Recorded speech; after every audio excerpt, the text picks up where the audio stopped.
Hey, good morning, everyone. It's LAL on Legitimacy. Welcome back. We've got breaking news this morning, and it's very, very significant. Put down your morning cup of coffee, your orange juice, set aside the newspaper crossword puzzle you work as you listen to our mindless chatter, pull the car over, or if you must drive, hands on the wheel, 10 and 2, keep your eye on the road, because what I'm about to say is going to start you.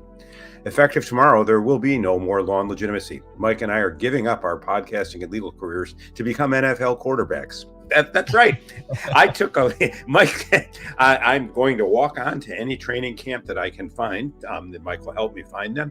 And I'm going to announce that, for half the price of their current quarterback, I'll stand behind the guy with the big fat ass and say, Omaha, Omaha, Omaha, 666, hut, hut.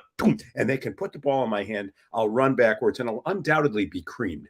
And I'll probably only last 2 or 3 weeks before I'm beaten to a pulp. But the $1 million a week that I'll make during that period, that'll get me to retirement. I'm near the end of my career. Mike, he's a little more lithe than supper. He'll survive.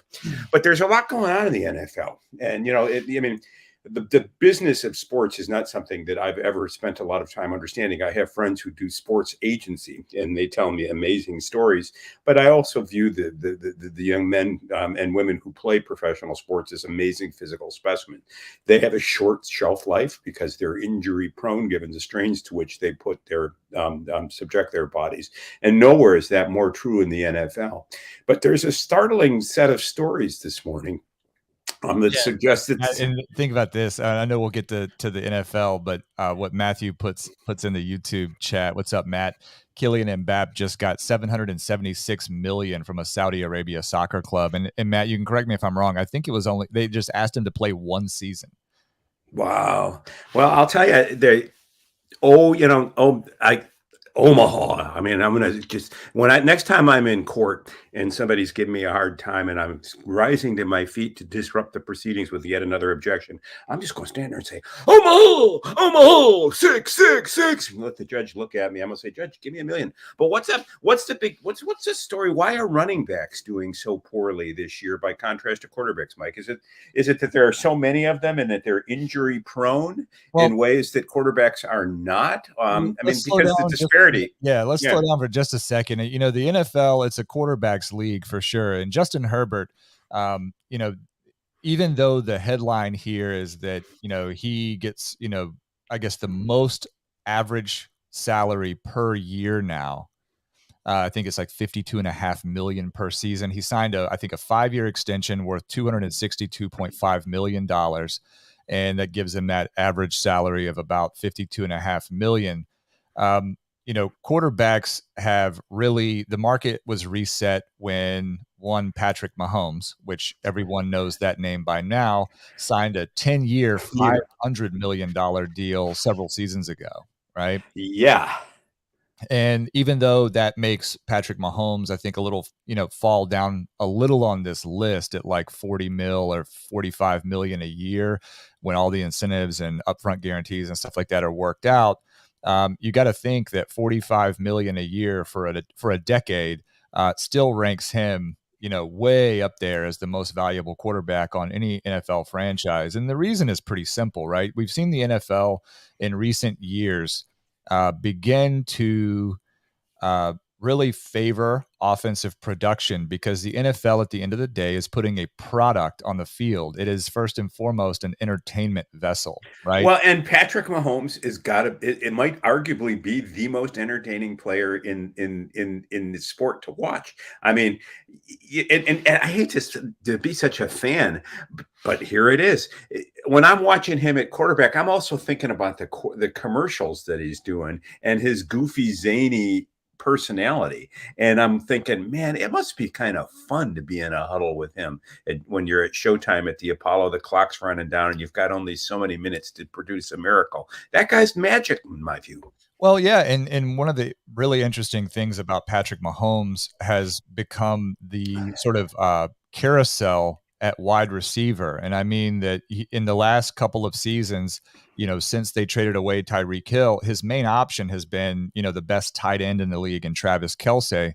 And he is an extremely gifted athlete, very strong, but coming to the end of his career, he's turning 30. And I know that I'm saying, coming into his career, he's 30, but for a high contact sport like this, when you get to be 30 years old, things start to change physically. You don't have the edge anymore. You've sustained, that accumulation of hits to the body and stuff like that. Quarterbacks have a very long shelf life by comparison to every other position on the football field. I think. Well, what was Brady, like 45? I realized he was an Yeah, outlier, but like he's he did his definitely, last season. definitely an anomaly. But yeah, he was 45 years old, and Hmm. playing at an extraordinarily high level. I think he set a record in terms of pass attempts last season in his final season. What does somebody like Kelsey make? I mean, he is extraordinarily another. The magic between he and Roger, or not Rogers, between he and Mahomes is something to watch. But what does Kelsey make by I contrast? don't know off the top of my head what Kelsey makes. I think maybe Matt here in the chat is probably the most qualified to bring up salaries off the top of his head. But he's well compensated because he is a key piece in that offense and will be as long as he wants to be on the field and can still perform. But the interesting thing about someone like Patrick Mahomes is that they don't have to go out and sign these high level athletes to put around him. He is capable of making the people that they put on the roster perform way above their own expectations and way above the expectations of other franchises. And that really is what NFL franchises have begun to favor, right? We've watched the game evolve. They've started to incentivize higher scoring games by putting limitations on the defense and where they can hit, how they can hit, and the penalties that come with violating those additional rules. But the game has also evolved in the wake of Michael Vick and the likes of Cam Newton to favor quarterbacks that are more hybrid. That is, that they have an unassailable arm, but they also can beat defenses on the ground by exploiting their own rushing ability, right? Well, and that runs against the longevity hypothesis because they're going to start accumulating and taking hits. Does Mahomes realistically have a 10-year shelf life given his style of Absolutely. play? Absolutely. And he's not a prolific rusher. I didn't mean to assign that I didn't mean to assign that to Patrick Mahomes. But so it says Matthew Kelsey is due 11.25 million this year. Hmm. So that's a good marker. But I mean, that's on par with, all of the top tier running backs that we'll talk about here in a couple of minutes. So really interesting to consider that a tight end is garnering that much on an annual basis. Now he's a Super Bowl, multi-time Super Bowl winner alongside Pat Mahomes. However, I think that what we're watching with these franchises is that they are recognizing that the dual nature of the quarterback, the longevity of the quarterback, it has everything to do with the expectation of success within a franchise, and they are the stickiest position, right? In terms of the value that you're going to pay out, it's really difficult to assemble a defense that can be, an all-time great defense for more than a season or two, right? Injuries happen, contracts and personal situations change and evolve, and the more variables that you mix into that, the less likely you are to be able to continue greatness in some of those categories that require multiple players to perform on the field. But with someone like Patrick Mahomes, or in this case, Justin Herbert, who came out of Oregon, he's only 25 years old right now, Norm. So think about Tom Brady retired at 45. Justin Herbert is among probably the top uh, three or four quarterbacks in the league right now. Now, he hasn't done what I think he will do in his career as of yet.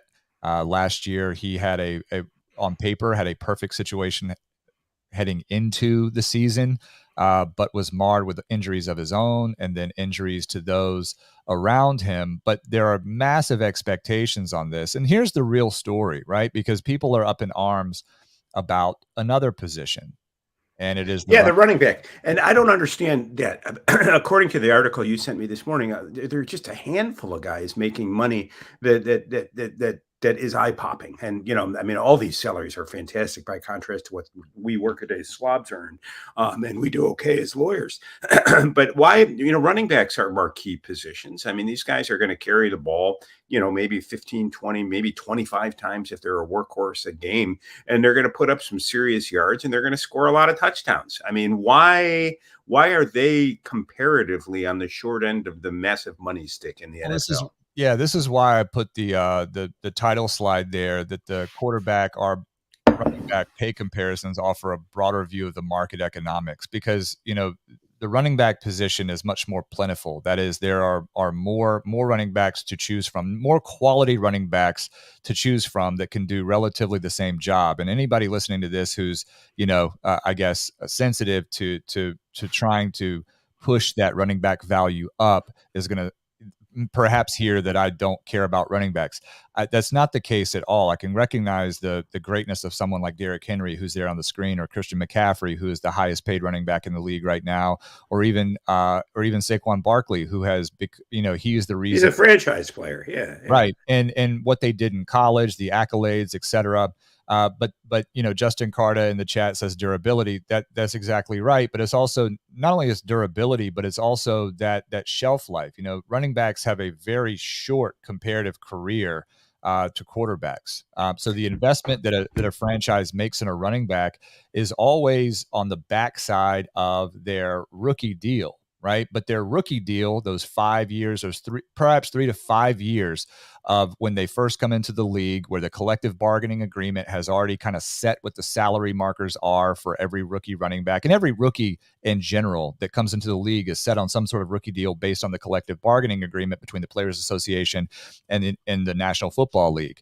But what happens with running backs is, because that shelf life is so short, is that they come into the league, they give their best years immediately to that franchise.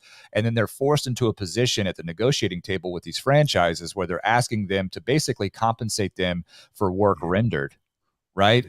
But the franchise is looking at, well, we have to invest in our future.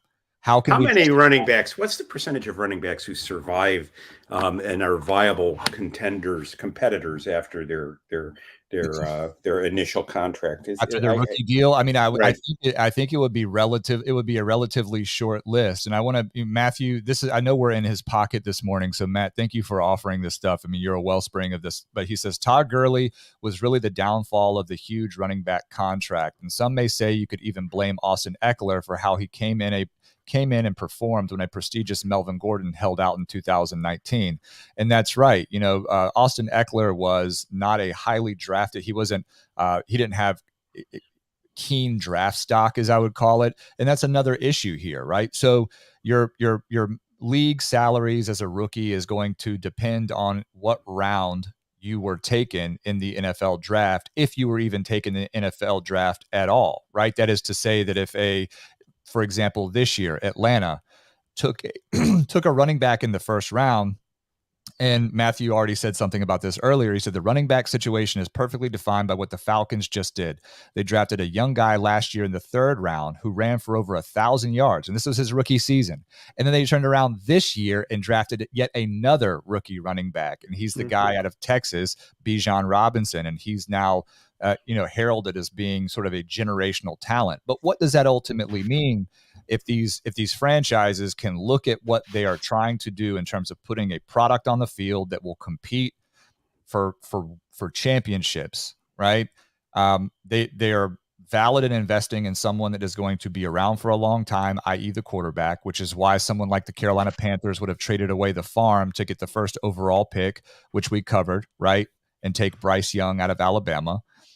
It's why, the Houston Texans would take someone like CJ Stroud. I mean, these franchises really spend whatever they need to get the quarterback position, because the results of not having a competent quarterback are obvious, right? You can have a great defense, but an incompetent or a middling quarterback is death for a franchise for a long time until you can get it right. Running backs are something that you can get right year to year, and you can also patchwork the running back position, because we have also seen a departure from sort of the bell cow running back days, Norm, right? Where you might have seen like a Jerome Bettis, right? Where you can go back and look in history and see, and I think Todd Gurley was exactly what Matt was talking about.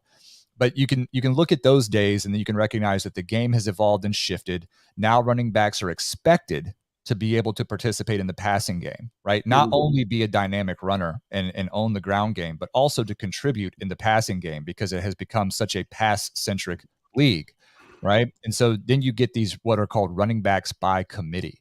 So a team has been spreading around the money that it would spend on perhaps one running back in years past onto two or three that are going to rotate in throughout the game based on situation that a team finds itself in a given, third and short versus goal line versus 1st and 10, right? Mm-hmm. And that has overall devalued the position to the extent that you can have in the same week Saquon Barkley, who was a consensus All-American coming out of Penn State, who was, the offensive player of the year 2016, 2017 at Penn State, who was, running back accolades out the wazoo. I think he was rookie of the year in 2018. He was drafted 2nd overall in the 2018 NFL draft, suffered a knee injury, but then he's coming off of his rookie deal in 2022, now into 2023, and he's forced to take a 1-year, $11 million deal just so he can get to the next negotiating point because the team was unwilling to invest in him past 1 year.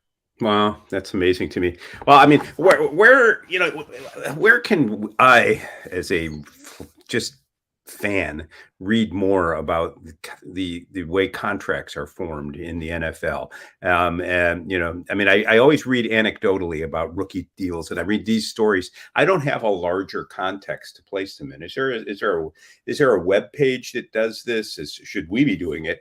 Is there a book? Are there articles? Yeah, a lot of this comes on the back of the growth of the fantasy football community. I'll be very honest with you. So what the NFL has done extraordinarily well in the last decade is really promote the concept of fantasy football. So ESPN, CBS, now Sleeper, and there are all sorts of third. Did you ever play Stratomatic baseball or football, Mike? Do you know what I'm talking I don't about? even know what that is. What is that? Oh my God! Well, so those of you who are sports junkies, type in Strat STRAT -O Matic MATIC. Stratomatic was the progenitor of is what made fantasy sports possible. Back in the 60s and 70s, the founders of the company reduced baseball and football statistics. It was a little harder to do with football, but they reduced baseball statistics, and they've done basketball and hockey, though those just don't work for me. But they reduced baseball statistics to the contents of a card. And so a player's performance on let's say a batter's performance can be spread over a card. A pitcher's performance can be spread over a card, and there'll be three rows or 3 columns and a number of different rows within the column that you arrive at by dice. You throw several dice, and so several of those dice will refer you to the batter's card, or the row rather, and then one dice will refer you to either the pitcher or the batter's card. And so you throw the dice, and it's Mike Boyer pitching against Norm Pattis. Boyer throws a lot of strikeouts.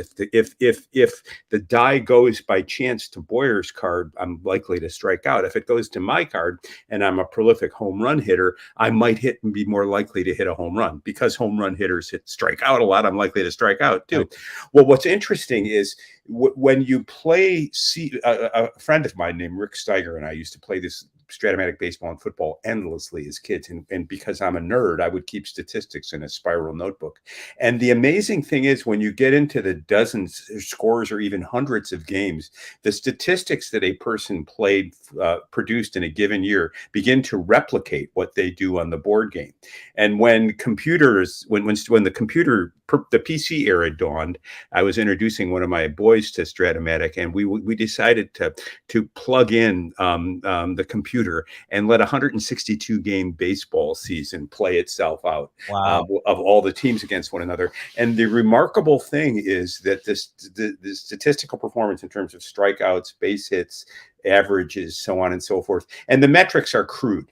This was before on-base slugging percentages and all that other stuff. The metrics were the standard RBI, win-loss, saves, this kind of thing. But they were remarkably apt. And so you could do things like purchase Lou Gehrig's season, his team, and you could insert Lou Gehrig into your current team and watch him blast home runs, even though it was historically anachronistic. So it's good stuff.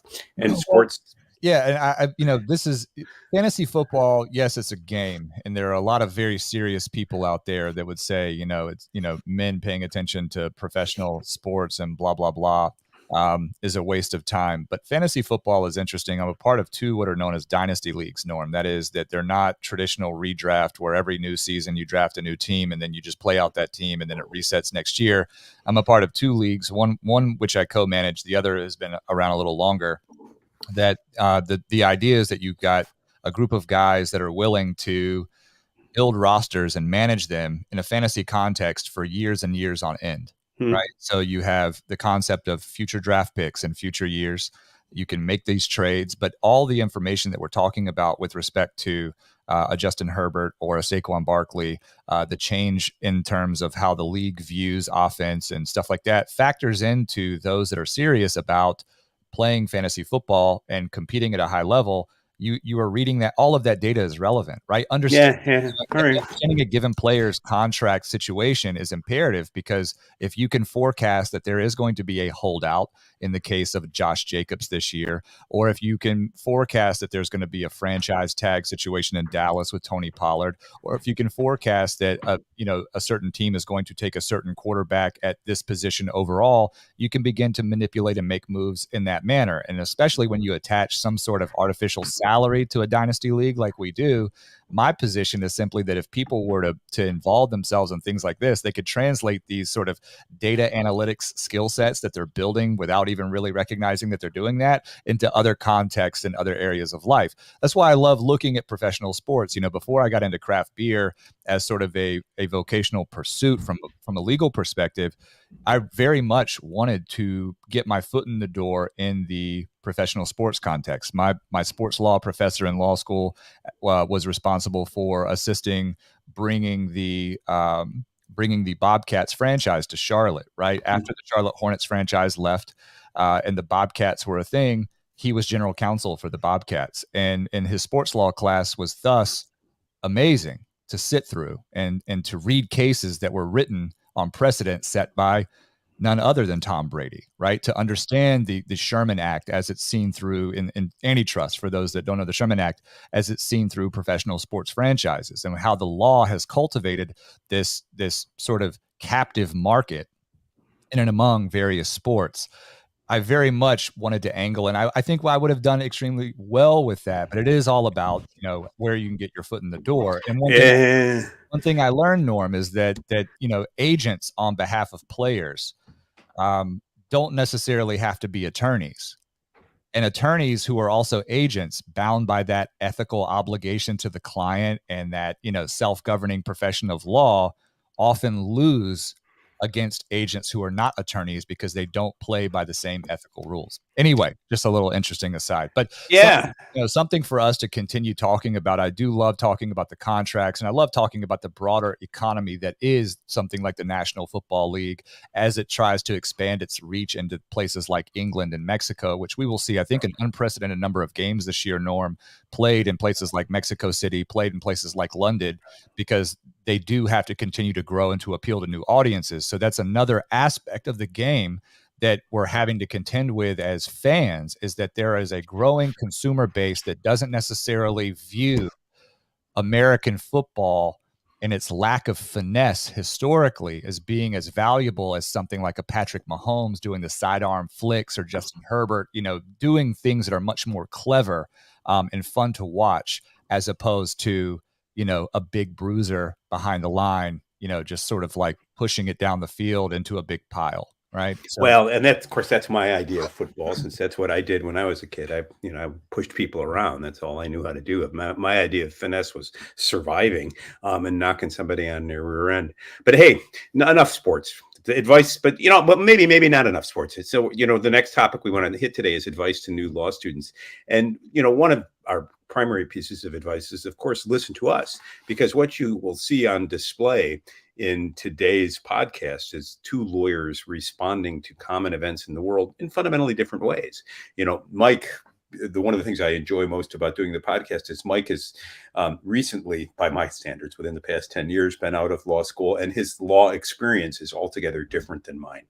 He counsels people on how to cope in a regulatory environment and does a lot of what's called transactional work. That is, helps people manage their legal affairs in an orderly way, such that they have as much control and predictability over what will happen to their businesses and themselves from one day to another.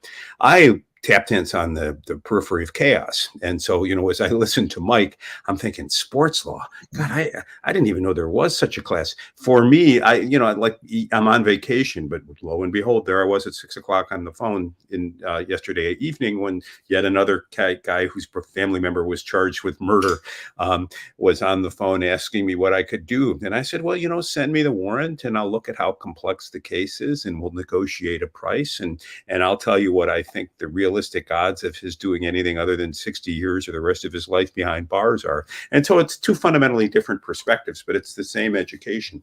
So if you're on your way to law school and you're listening to this, the Volokh Conspiracy's got a reprint of an article from Reason about advice on entering law school. But Mike and I have our own advice. I think that what the biggest thing I would say to a new law student is understand and appreciate both the strengths and limits of the case method. That's how you will be taught law. Unlike most of your undergraduate work where you were given thematic presentations of material extending over a period of time or examining a market, and the effort was to come up with a theory or a theoretical perspective that's explained the broadest mass of material, law school is different. Now, many professors will adopt the theoretic point of view, and they'll talk about various theories informing their analysis of things. But the things they're analyzing are cases or controversies. And the first thing that you will have to determine as a law school is what kind of lawyer are you going to become? Are you going to become a theoretician who tries to compress the law into overarching themes that explain the most possible as many possible variables in the fewest possible terms, regardless of whether those variables actually occur in people's lives?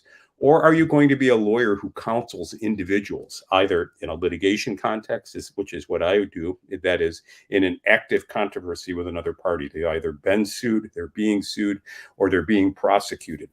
Or are you going to try to advise people in a less contentious but more orderly environment, that is the market in which they exist, in which they are regulated? Both of these visions are client-centric. And when you're reading cases, especially when you first start law school, your head's going to hurt. It's going to hurt a lot because you're going to look at this and you're going to say, okay, this respondent is saying with respect to the petitioner, da da da da da da. And then the next class, a couple hours later, well, the plaintiff is talking about the defendant, and the next, and then they might refer to the parties in other ways, in different contexts, using other terms. And you have to realize, you have to understand that what drives the case method, this was started by Langdell, the president or the dean of the Harvard Law School a century or more ago. The case method acknowledges that our law develops in confrontation, at least in the Anglo-American world, as a result of conflict between parties in actual cases. And so what will happen is a person comes to court, not because it's a sport, but because they have an interest at stake, and they want that interest advanced within the shadow or within what the law contemplates. And so the first thing you need to understand is not what the law is, but what the client wants. And that's your primary obligation as a lawyer. What Mike was talking about, the ethical limitations and the self-governing nature of the trade. You are going to be a lawyer representing people or institutions with interests, and your job will be to advance those interests or to counsel or advise them on how best to advance those interests, given the conflict or the situation in which the client finds themselves. So mission number one, when you're looking at a case, is who are these people? Why are they in court rather than out golfing or watching the NFL? And then once you can answer that question, why are they in court? Then ask yourself, what principles of law are they applying? And then once you say, so this is a contract case. A contract is a promise that the law will enforce. Somebody is claiming that a contract was, that an enforceable promise was breached, and the other guy is saying, no, it wasn't, for whatever reasons. Once you understand the nature, and the contract was to do X. I was going to buy 16 widgets at $1 per widget on a given date, and now I can't or won't. Why? What legal principle would require me to purchase those things in accord with the contract? What legal principles would say there was no contract at all, or I'm excused of that obligation? These are very, very simple questions. Oh, and you don't need a legal education to understand them. You just need common sense. View the casebook as like, I don't even know if they produce these anymore, what I used to call television guide. There used to be something called TV guide in the newspapers. If you wanted to know what was on television that night, you went to that page in the newspaper, or a booklet that came out this week, and there'd be a brief summary.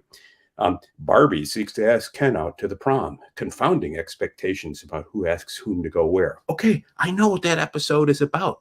You should be able to say the same thing in a sentence or two about what the case is about. And when you're called upon in class, Mr. Boyer, what's this case about?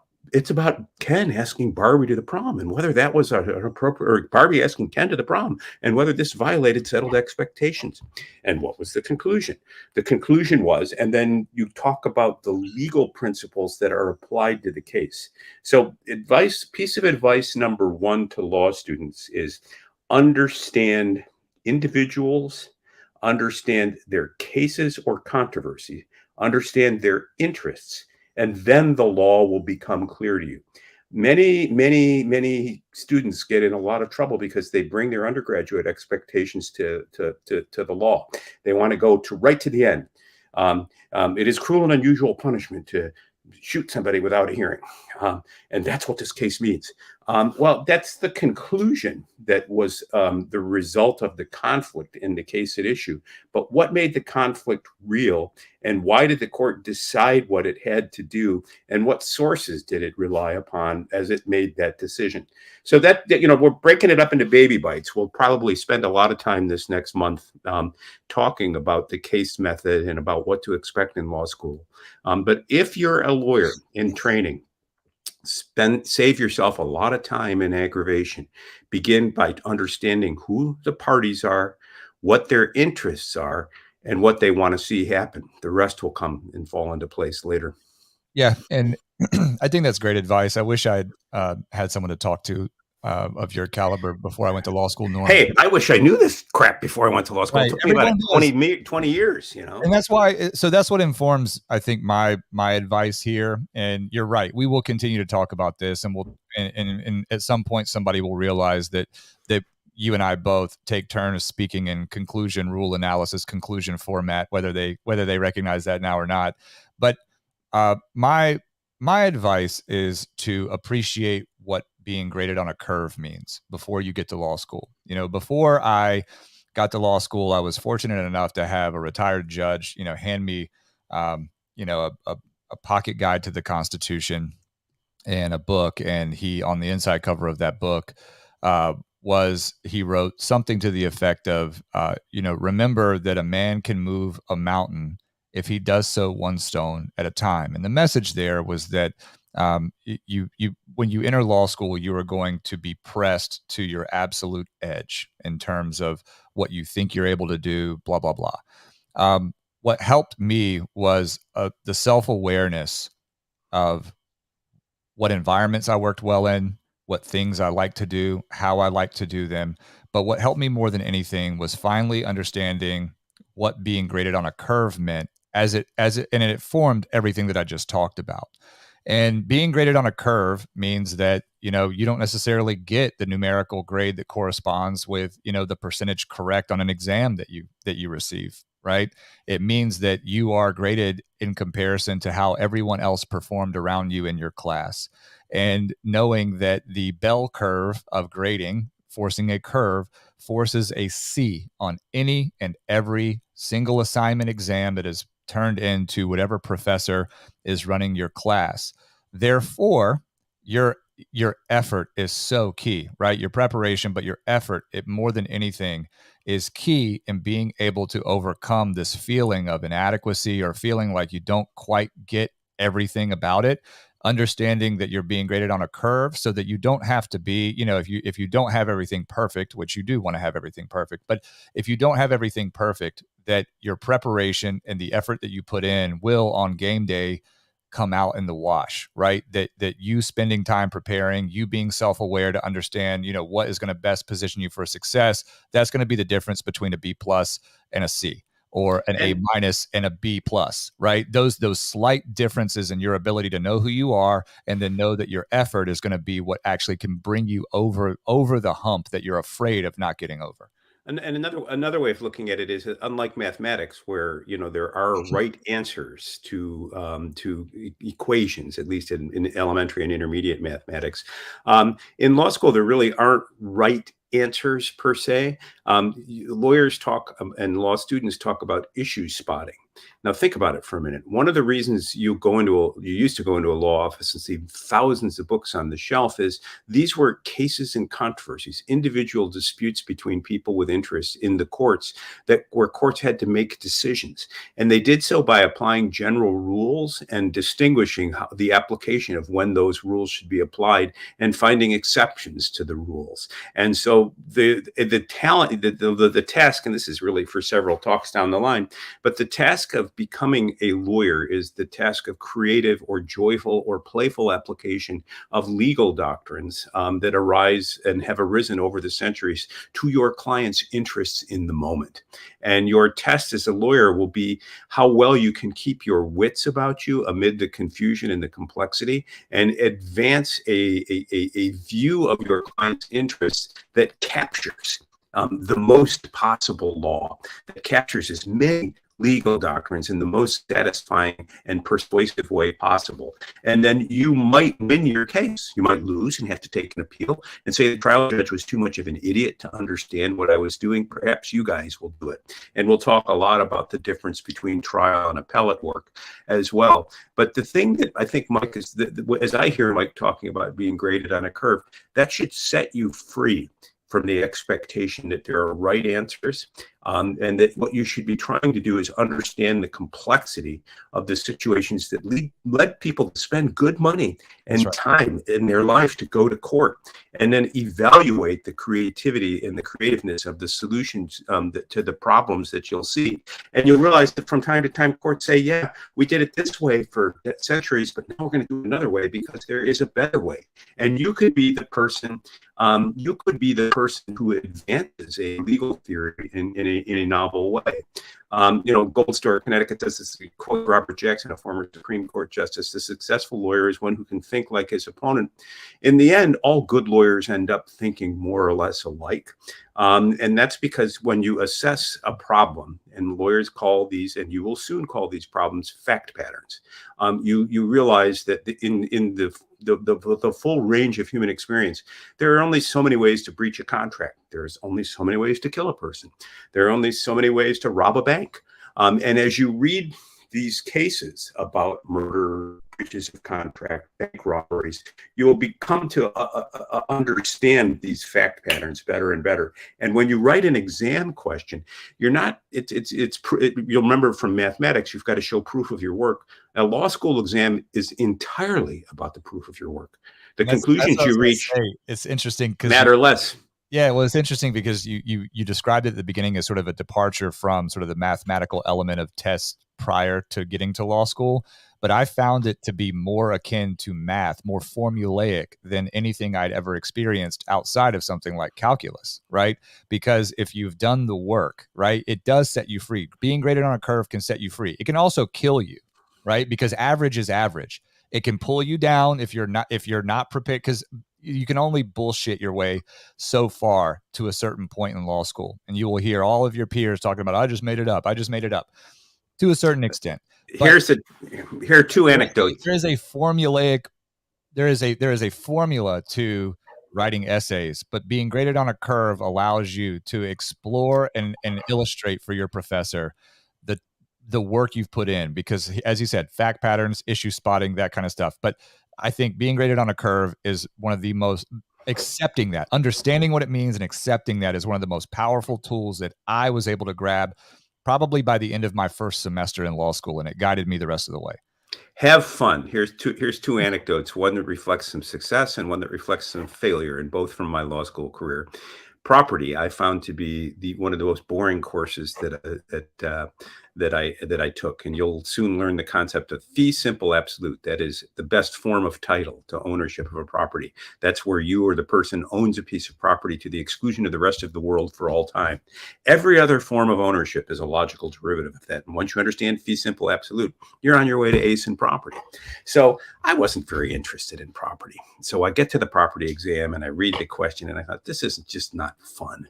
And I don't want to spend the next hour and a half writing about it. So I wrote my property exam in the form of a Socratic dialogue where Socrates was once again alive, and he was answering questions from the judge. And Socrates explained to the judge why this condominium association problem didn't really exist because it didn't meet the definition of a condominium. I aced the exam. I don't know I have no idea about condominium law, but I had fun. Another one where I nearly flunked the exam in the course was constitutional law, because I am so transfixed with Locke and Thomas Hobbes and those guys that there was a question that arose about standards of review, the typical question, and I just ignored it and said both Hobbes and Locke would never have agreed to create a republic in which people were governed by such gibberish. And I went on this rant about how constitutional law needed to be reformed. Yeah. The professor passed me, but not by much. And I think one of the ironies is, now I make my living doing constitutional law. But anyhow, there it is. Before we get off, this is breaking news. Thank you, Matt, again in the chat. You've got left tackle Andrew Thomas and the Giants reached an agreement on a 5-year, $117.5 million extension that includes an offensive line record, $67 million fully guaranteed at signing. Well, it's, Matt, thanks for bringing that up, because I was going to say, left tackles are the next most valuable position, maybe behind his center, but it's the left tackle who's going to protect a right-handed quarterback's back from the rush. And if you want to keep your franchise player alive, hire a good left tackle to cover his back.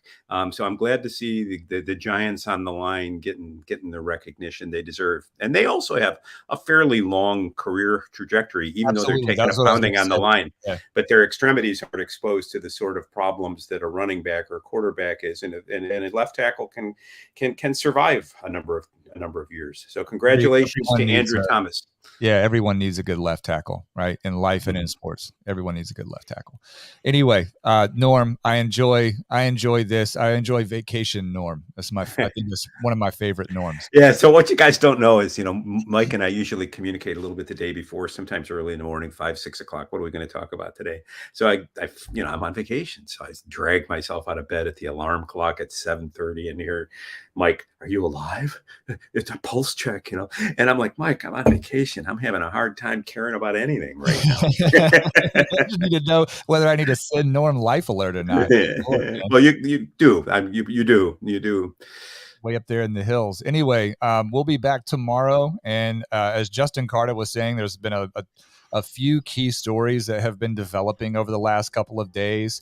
I think we'll get to them. We'll get to them when we get to them. That's what I was going to say. I take pride in the fact that Norm and I are able to distance ourselves from the top water of the political news and things that are sort of an incessant chase. And not to say that there's anything wrong with covering those things and being able to cover them adequately and with sufficient depth so that we're not constantly chasing just whatever headlines are made.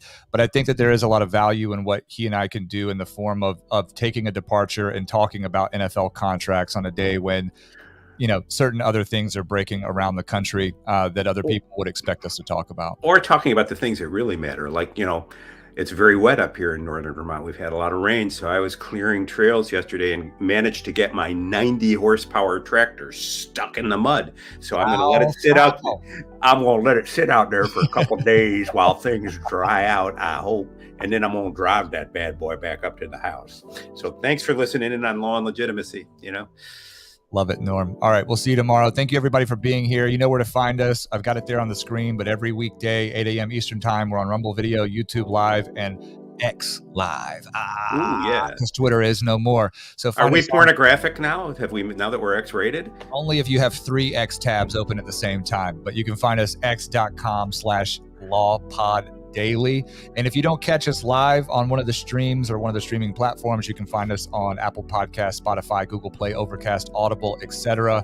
If you're there, please leave us 5 stars and please leave a nice comment. If you don't, just leave us alone, right? And and we'll have these chats day in Or and you day can out. join the legion of haters who like to follow me around and say, "You lost this case. Do you ever win?" Yes, I do, asshole. Pay attention. Yeah, maybe get out of the headlines, right? Anyway, Norm, I will see you tomorrow. Thank you, everybody, for the help in the chat day. Matt, you in particular, thank you for always bringing that top of the mind sports knowledge for us. We'll continue to dive into that stuff as well. I think people do enjoy that. Anyway, see you tomorrow, Norm. Ciao. Have a good evening. Evening. Tells you where I'm going. Back to sleep. Peace.